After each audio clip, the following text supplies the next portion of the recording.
عربی دیکھا جائے کہ اس لفظ کا تعلق کافر سے ہے یا خدا سے ہے؟ ظاہر ہے جب اللہ کے ساتھ اس لفظ کا تعلق ہوگا تو ایسا کوئی لفظ لکھا بھی نہ جائے، بولا بھی نہ جائے کہ جس سے اللہ کی عظمت اور عزت پہ فرق آئے۔ اب اللہ کو دغا بازی یا اللہ کی طرف مکر یا اللہ کی طرف فریب کی نسبت کرنا، دو پیچ کی نسبت کرنا، یہ بے ادبی کے زمرے میں نظر آتا ہے۔ اسی لیے امام احمد رضا فاضل بریلوی نے جب ترجمہ کیا، انہوں نے کہا کافروں نے مکر کیا اور اللہ نے ان کے ہلاک کرنے کی خفیہ تدبیر فرمائی۔ اللہ نے مکر نہیں کیا، دغا نہیں کیا، داؤ نہیں کیا، اللہ نے انہیں ہلاک کرنے کی خفیہ تدبیر فرمائی، اور اللہ سب سے بہتر چھپی تدبیر فرمانے والا ہے۔ اب کہاں وہ ترجمہ، کہاں یہ ترجمہ؟ اس سے یہ نعرے لگانا آسان ہے کہ ہم اللہ والے ہیں، ہم اللہ والے ہیں۔ اللہ والا تو وہی کہلائے گا جو اللہ کی عظمت کے جھنڈے لہرائے گا۔ اس لیے ہم کہتے ہیں کہ صحیح قرآن کا اگر کوئی ترجمان ہے اس کا نام احمد رضا خان ہے، اس پہ ہمارا ایمان ہے، دلیل کے ساتھ مومن اس بات پہ قربان ہے۔ اب ذرا آئیے انبیاء کرام کی طرف کہ امام احمد رضا صرف اللہ کی عزت عظمت کا وہ پہرے دار نہیں ہے، بلکہ ہر نبی کی عزت و عظمت کا پہرے دار احمد رضا خان ہے، امام احمد رضا ہے۔ مشہور آیت ہے، قصہ ہے حضرت یوسف علیہ السلام کا، اور منظر یہ ہے کہ جس وقت زلیخا نے حضرت یوسف علیہ السلام کو ان کو جا کے ان کے اوپر اپنا وہ تسلط جمانا چاہا، وہ پنجہ ان کو گاڑنا چاہا جس کا نتیجہ برائی ہوتا ہے، اللہ پاک ارشاد فرماتا ہے وَلَقَدْ هَمَّتْ بِهِ وَهَمَّ بِهَا لَوْلَا أَن رَّأَىٰ بُرْهَانَ رَبِّهِ۔ اس کا ترجمہ علامہ محمود الحسن صاحب دیوبندی نے، جو کہ دیوبند کے بہت بڑے بزرگ گزرے ہیں، انہوں نے اس کا ترجمہ کیا البتہ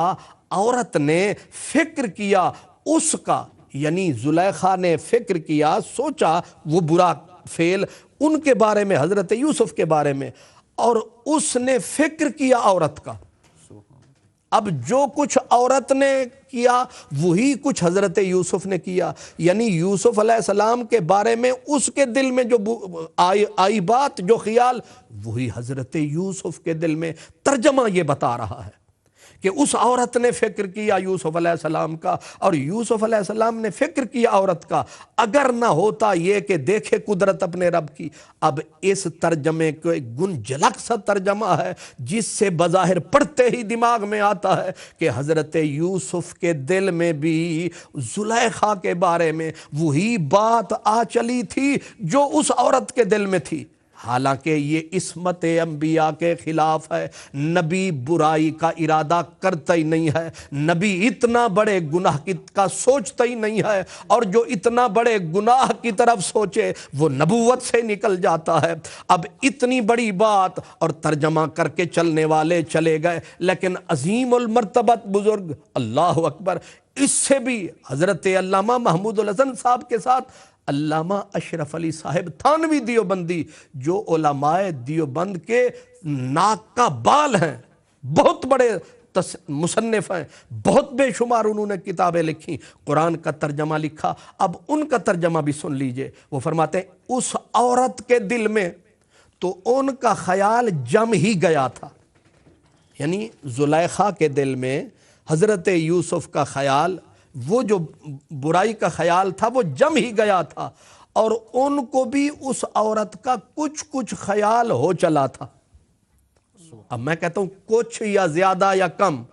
بات سیدھی سی ہے کہ حضرت یوسف نبی ہیں، اور وہ نبی کہ جو ہی زلیخا نے کہا اے تلک میری طرف آ، وہ نبی جو پہلے کہہ چکا ہے معاذ اللہ انہو ربی احسن مثوایا، اللہ کی پناہ میں وہ برائی کا کیسے سوچ سکتا ہوں، اس نے تو مجھے پالا ہے، اس نے میری تربیت کی ہے۔ جو نبی چند لمحے پہلے یہ کہہ چکا ہے معاذ اللہ، اللہ کی پناہ، وہ نبی اس کے دل میں برائی کا خیال کیسے آ سکتا تھا؟ میں کہہ رہا ہوں کہ یہ ترجمہ غلط فہمیوں کو جنم دے رہا ہے کہ حضرت یوسف علیہ السلام کے دل میں کچھ خیال زلیخا کا یا اس عورت کا ہو چلا تھا، یہ عظمت یوسف علیہ السلام کے عظمت نبوت کے منافی ہے۔ پڑھنے والا اگر اس کو پڑھے گا تو یہ جملہ اس کو غلط فہمی میں ضرور ڈالے گا۔ اب یہی اسی آیت کا ترجمہ امام احمد رضا نے کیا کیا؟ سنیے موتی ہیں انہیں چنیے، سن کے سر دھنیے اور داد تحسین دیجئے، اور پھر سوچئے کہ جس شخصیت کو لوگ کچھ کہہ رہے تھے وہ کتنا بڑا عظیم قرآن کا ترجمان ہے، اس کا ایک ایک لفظ انبیاء کی عظمت پہ قربان ہے۔ امام احمد رضا نے ترجمہ کیا، اور بے شک اس عورت نے اس کا ارادہ کیا، اور وہ بھی عورت کا ارادہ کرتا اگر اپنے رب کی دلیل نہ دیکھ لیتا۔ اب حضرت یوسف کی عظمت کا دامن انہوں نے صاف کر دیا ترجمے میں کہ حضرت یوسف نے نہ خیال کیا نہ فکر کیا، نہ ان کے دل میں کچھ خیال آیا، نہ تھوڑا نہ زیادہ آیا، انہوں نے ترجمہ کیا اور ترجمے کا حق ادا کر دیا۔ اور دل دماغ گواہی دیتا ہے کہ قرآن مجید کا منشا یہی ہے کہ حضرت یوسف نے برائی کا نہ فکر کیا، نہ خیال کیا، نہ عورت کی طرف دھیان دیا۔ کیوں؟ اس لیے کہ ان کے سامنے برہان آ چکی تھی۔ جب برہان سامنے تھی پھر برہان کی طرف دیکھنے والا اس کا اس طرف دھیان کیسے جاتا؟ اسی لیے اعلیٰ حضرت نے کہا عورت کا وہ ارادہ کرتا اگر اپنے رب کی دلیل نہ دیکھ لیتا، دلیل دیکھ لی ارادہ کیا ہی نہیں ہے۔ یہ ہے قرآن کا ترجمہ۔ ایک مثال میں اور دے دیتا ہوں انبیاء کرام کے بارے میں۔ وَظَنُّونَ إِذْ ذَهَبَ مُغَاضِبًا فَظَنَّ أَن لَّن نَّقْدِرَ عَلَيْهِ فَنَادَىٰ فِي الظُّلُمَاتِ۔ اس کا ترجمہ علامہ محمود الحسن صاحب کرتے ہیں، مچھلی والے یعنی یونس علیہ السلام کو، مچھلی والے کو جب چلا گیا غصہ ہو کر، پھر سمجھا کہ ہم نہ پکڑ سکیں گے اس کو۔ یہ آیت کا ترجمہ کیا علامہ محمود الحسن صاحب دیوبندی نے۔ وہ فرما رہے ہیں کہ حضرت یونس علیہ السلام جب چلے غصہ ہو کر اور یہ سمجھے کہ اللہ تعالیٰ کے بارے میں کہ اللہ مجھے پکڑ نہیں سکے گا، اللہ تعالیٰ کو جو ہے قدرت اللہ کی جو ہے اس کے بارے میں اشارہ ہے کہ اللہ تبارک و تعالیٰ اللہ تعالیٰ مجھے پکڑ نہیں سکے گا، اللہ تبارک و تعالیٰ مجھ پر قابو نہیں پا سکے گا۔ اس کا مطلب یہ ہے، حالانکہ یہ قطعاً درست نہیں ہے، قطعاً یہ صحیح نہیں ہے، کسی طرح بھی یہ صحیح نہیں ہے کہ ایک نبی اللہ تعالیٰ کے بارے میں یہ گمان کرے کہ میں غصے ہو کے اللہ سے جا رہا ہوں اور اللہ مجھے پکڑ نہیں سکے گا، یعنی اللہ تبارک و تعالیٰ کی قدرت سے میں نکل جاؤں گا۔ یہ کوئی گناہگار آدمی بھی ایسا نہیں سوچتا کہ میں جا رہا ہوں اللہ مجھے پکڑ نہیں سکے گا۔ یہ گمان جب ایک گناہگار نہیں کر سکتا، ایک نبی کیسے کر سکتا ہے؟ اب اسی آیت کا ترجمہ امام احمد رضا نے کیا، حضرت یونس علیہ السلام کا دامن بھی صاف کر دیا اور قرآن مجید کی ترجمانی کا حق ادا کر دیا۔ سنیے سر دھنیے، کہتے ہیں تو گمان کیا کہ ہم اس پر تنگی نہ کریں گے۔ کہاں یہ ترجمہ کہ ہم اسے پکڑ نہ سکیں گے، یہ ترجمہ نہیں، بلکہ وہ کہتے ہیں کہ اس کا ترجمہ یہ ہے کہ ہم حضرت یونس نے یہ گمان کیا کہ ہم اس پر تنگی نہ کریں گے، یعنی ہم اپنے نبی پر مہربانی فرمائیں گے، ہم اس پر لطف و عنایت فرمائیں گے۔ اب یہاں حضرات کیونکہ ضد پر اڑ جاتے ہیں، کچھ لوگ کہنے لگے نقدرہ قدرت سے ہے، قدرت کا معنی گرفت ہے، پکڑ ہے، تسلط ہے، تو تم نے یہ تنگی کا معنی کہاں سے لے لیا؟ لیکن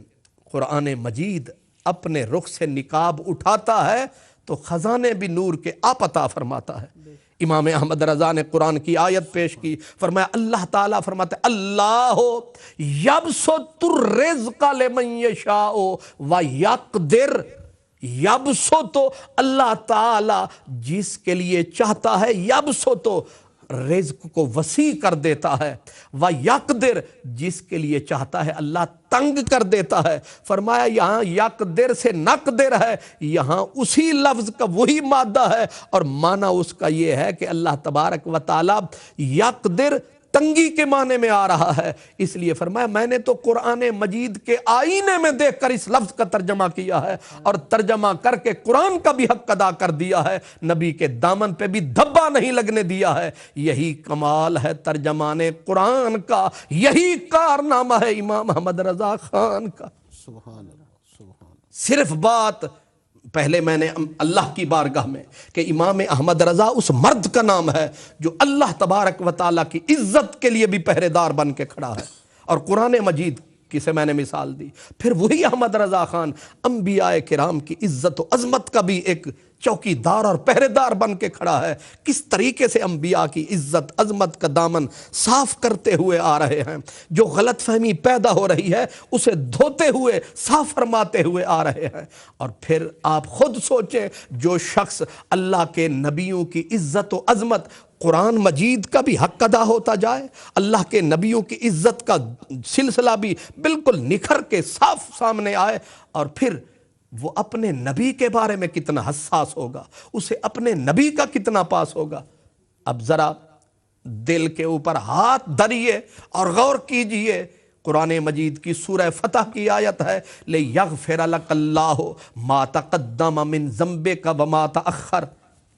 بہت قابل غور بات ہے۔ اس کا ترجمہ کیا علامہ محمود الحسن صاحب دیوبندی نے، وہ کہتے ہیں تاکہ معاف کرے تجھ کو، نبی پاک کو کہا جا رہا ہے، تاکہ معاف کرے تجھ کو اللہ جو آگے ہو چکے تیرے گناہ اور جو پیچھے رہے۔ اب اس آیت کا ترجمہ صاف بتا رہا ہے کہ اللہ نبی پاک کو فرما رہا ہے کہ تاکہ اللہ تعالیٰ تجھے معاف کرے اے پیارے نبی صلی اللہ علیہ وسلم، جو آگے ہو چکے تیرے گناہ، یعنی آپ سے پہلے ہو چکے ہیں آپ سے گناہ نبوت سے پہلے، اور جو پیچھے رہے گناہ جو بعد میں ہوں گے، اللہ تعالیٰ تیرے اگلے پچھلے، سیدھا ترجمہ اللہ اگلے پچھلے تیرے گناہ معاف کرے۔ اس آیت کو پڑھنے کے بعد ایک دو جماعت پڑھا ہوا آدمی، ان پڑھ آدمی بھی سمجھے گا کہ نبی پاک نے پہلے بھی کچھ گناہ کیے تھے اور کچھ بعد میں بھی حضور نے گناہ کیے ہیں، جن کی بخشش کا یہاں اعلان ہو رہا ہے۔ اور بدقسمتی سے اسی آیت کا ترجمہ حضرت علامہ اشرف علی تھانوی صاحب نے کیا، وہ کہتے ہیں تاکہ اللہ تعالیٰ آپ کی سب اگلی پچھلی خطائیں معاف فرما دے۔ انہوں نے وہ لفظوں کا معاملہ بھی صاف کر دیا کہ اللہ تعالیٰ آپ کی اگلی پچھلی خطائیں، اب آپ کوئی امت مسلمہ کا فرد، کسی مذہب کا، کسی طبقے کا، کسی فرقے کا آدمی اس ترجمے کو پڑھ کر اس کا کیا نتیجہ نکلتا ہے آرام سے سمجھ میں آ جاتا ہے کہ اس سے یہ نتیجہ سامنے آ رہا ہے کہ حضور سے پہلے بھی کچھ خطائیں ہوئیں، کچھ حضور سے بعد میں بھی خطائیں ہوئیں، جن کی بخشش کا یہاں اعلان ہو رہا ہے۔ اب اس کا مطلب یہ ہے کہ نبوت کے اظہار سے پہلے بھی حضور گناہگار تھے اور حضور سے بعد میں بھی گناہ ہوئے، تو جو نبی خود گناہگار ہے، جس سے پہلے خود خطائیں ہو رہی ہیں، وہ دوسروں کو پاکیزگی کا درس کیا دے گا؟ اس نبی سے اگر ایک جگہ پر بھی، یہ انتہائی نازک مسئلہ ہے کہ اگر نبی ایک جگہ پر بھی خطا کر گیا ہے، غلطی کر گیا ہے، تو اگر ایک جگہ پہ خطا واضح ہوئی یا امکان ہو گیا تو پھر دوسرا بھی دروازہ کھل گیا کہ دوسری جگہ پہ بھی اس سے خطا ہوگی، تیسری جگہ پہ بھی، پھر تو قرآن مجید کے بارے میں بھی انگلی رکھی جا سکے گی کہ ہو سکتا ہے نبی سے قرآن پہنچانے میں خطا ہوئی ہو سکتا ہے یہ آیت پہنچانے میں خطا ہوئی ہو سکتا ہے اس صورت کو پہنچانے میں خطا ہوئی ہو۔ اگر خطا کا دروازہ، گناہ کا دروازہ نبی کی زندگی کے لیے کھول دیا جائے تو پورے کا پورا دین دھڑام کر کے زمین پہ آ جاتا ہے، نہ توحید بچتی ہے، نہ قرآن بچتا ہے، نہ اسلام بچتا ہے، کچھ بھی پیچھے نہیں رہتا۔ جب تک نبوت کو پاک نہ مانا جائے، نبوت کو گناہوں سے پاک نہ مانا جائے، تب تک نہ اسلام باقی رہتا ہے، نہ قرآن باقی رہتا ہے، نہ توحید باقی رہتی ہے۔ اسی لیے عصمت انبیاء اور خصوصاً سرور عالم صلی اللہ علیہ وسلم کے دامن کو ہر خطا سے، ہر عیب سے منزہ ماننا ضروری ہے، پاک ماننا ضروری ہے، ہر عیب سے پاک ماننا، اور ایسا پاک ماننا۔ امام احمد رضا نے کتنی حسین جملہ کہا، کہتے ہیں وہ کمال حسن حضور ہے کہ گمان نقص جہاں نہیں، یہی پھول خار سے دور ہے، یہی شمع ہے کہ دھواں نہیں۔ وہ کمال حسن حضور ہے کہ گمان نقص جہاں